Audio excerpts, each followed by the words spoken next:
ইচ্ছার কাছে দাবি জানাচ্ছি, এই সমস্ত দুষ্কৃতিকারীদের তাদের অবিলম্বে গ্রেপ্তার করে প্রয়োজনীয় ব্যবস্থা নেওয়ার জন্য।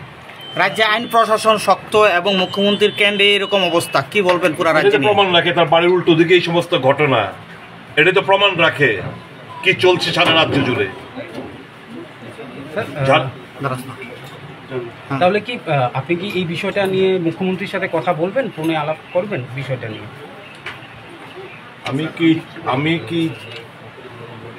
কি কার কাছে বিচার চাইব? যে এই সমস্ত জিনিস ঘটনার উস্কানি দিচ্ছে ওনার কাছে বিচার চাইব? আমি আইন এবং আদালতের কাছে বিচার চাইব। যে ক্রিটিসিজম, রাজনৈতিকভাবে ক্রিটিসিজম অনেকভাবে আমাদেরকে অ্যাটাক করা হয়, বিজেপি তারা আমাদেরকে দারুণ অনেকভাবে অ্যাটাক করে, আমরা তো রাজনৈতিকভাবে এগুলো অ্যাকসেপ্ট করি, ঠিক আছে। এক্সপ্রেশন অনেক, আপনি কালকে এই একজন ওবিসি কর্পোরেশনের চেয়ারম্যান তাপস মজুমদারের তার একটা ফেসবুক পোস্ট আপনারা দেখেছেন? কিভাবে মুসলমান সম্প্রদায়কে এই পবিত্র ঈদের দিন কিরকম ভাবে সমাজকে বিভ্রান্ত করার জন্য, তাদের গায়ে কালিমা লিপ্ত করার জন্য, ঘৃণা বর্ষানোর জন্য এই সমস্ত পোস্ট কোথায়? ওয়ের অ্যাকশন? কার কাছে বিচার চাইব? এটুকুই বলবো,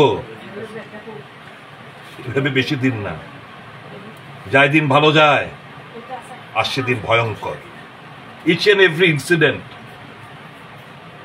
আইনানুগ আজ না হোক ভবিষ্যতে পদক্ষেপ নেওয়া হবে, কাউকে ছেড়ে কথা বলা হবে।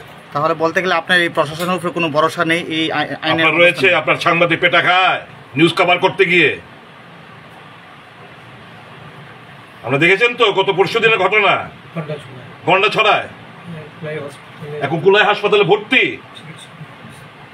আছে। কোথাও কোনো স্টেপস?